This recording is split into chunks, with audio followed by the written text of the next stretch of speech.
और आउटपुट निकलना चालू हो जाएगा। कंट्रोल कमांड के लिए स्टार्ट बटन है।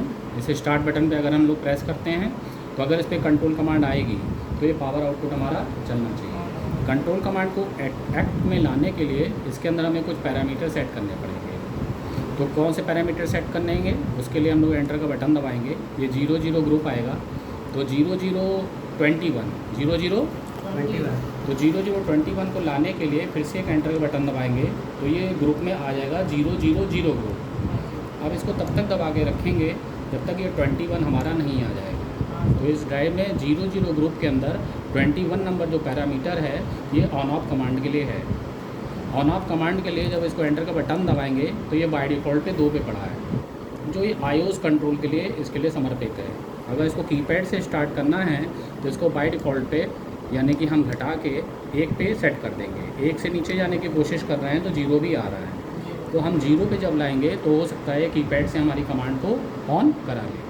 अब हम इसको 0 पे डाल के जब एंटर करेंगे तो ये एंड हो गया और इसको फिर एंटर करेंगे तो ये वापस 0 दिखा रहा है, चेक हो गया। तब मोड की से इसको वापस हम आ जाएंगे तो ये फ्रिक्वेंसी मोड आ जाएगा। फ्रिक्वेंसी मोड जो हम सेट करते हैं, अब हम फ्रिक्वेंसी को कम ज़्यादा करके देखते हैं कि फ्रिक्वेंसी कम ज़्यादा हो रही है कि नहीं हो रही है।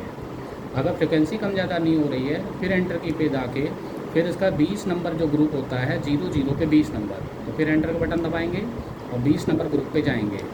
20 नंबर ग्रुप पे जाके फिर से एंटर का बटन दबा के जैसे अभी 9 नंबर पड़ा हुआ है जो ये कम्युनिकेशन पोर्ट को सपोर्ट करता है, हम इसको घटा के 7 नंबर पे कर देंगे।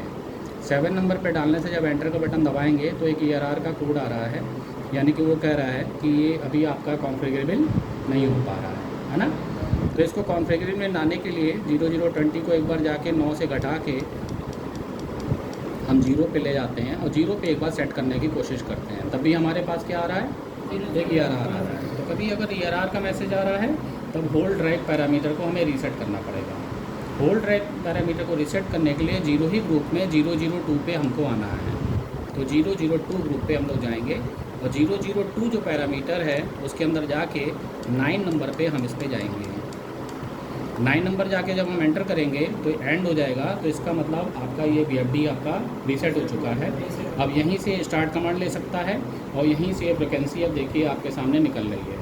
इसमें 50 हर्ट्ज़ फ्रिक्वेंसी को गेन करने का अब आप देखिए कि अभी आपका 50 हर्ट्ज़ फ्रिक्वेंसी पे चल रहा है, तो देखिए बल्ब पूरा फ्रिक्वेंसी के साथ 50 हर्ट्ज़ पे चल रहा है। अब हम इस फ्रिक्वेंसी को डिक्रीज़ कर रहे हैं।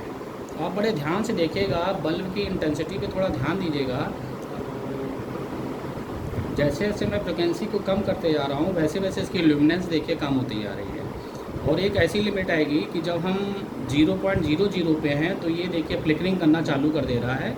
अगर हम इसको 1 हर्ट्ज़ पे चलाते हैं, 1 हर्ट्ज़ का मीन्स हो गया एग्जैक्टली जब हम इसको 1 हर्ट्ज़ पे लाते हैं तो 1 हर्ट्ज़ पे लाने के लिए इसको कीपैड से 1 हर्ट्ज़ पे हम सेट करेंगे। अच्छा, 1 हर्ट्ज़ पे सेट जब हम करेंगे तो 1 हर्ट्ज़ का मीन्स हो गया ये हमने फ्रिक्वेंसी को सेट कर दिया। तो 1 हर्ट्ज़ का मतलब हो गया कि 1 सेकंड में एक बार ये ऐसा आपको चला के देना चाहिए, है ना जी।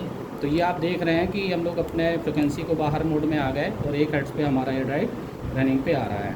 अब ये जो बल्ब है, ये छोटा सा जो हम लोग के पास बल्ब है, इसको थोड़ी सी फ्रिक्वेंसी और बढ़ा रहे हैं क्योंकि 1 हर्ट्ज़ के ऊपर ही रिस्पॉन्स आपका फ्रिक्वेंसी का देगा।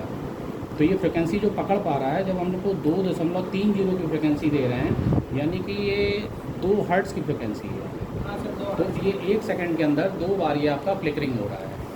तो इस तरह से VFD के पावर आउटपुट को आप चेक कर लेते हैं। इस तरह से U और V या V और W या W या U के बीच में अगर 240 3 फेज़ आ रहा है तो केवल एक ही बल्ब से आपका काम चल जाता है।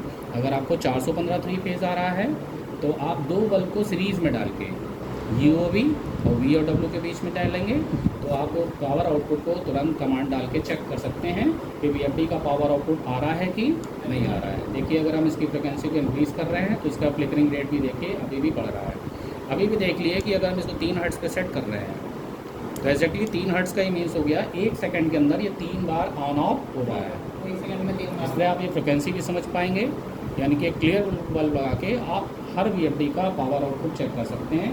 लेकिन आपको ये ध्यान रखना है कि VFD की जो पावर कैपेसिटी है उससे बाहर जो बल्ब आप लगा रहे हैं उससे कम कैपेसिटी का या उसके बराबर कैपेसिटी का होना है। इसलिए टेस्टिंग के लिए हम लोग हमेशा 0 वाट को प्रिफर्ड करते हैं, जो 5 वाट के आसपास होता है, जिससे VFD को कभी कोई प्रॉब्लम नहीं आता है। Okay, thank you.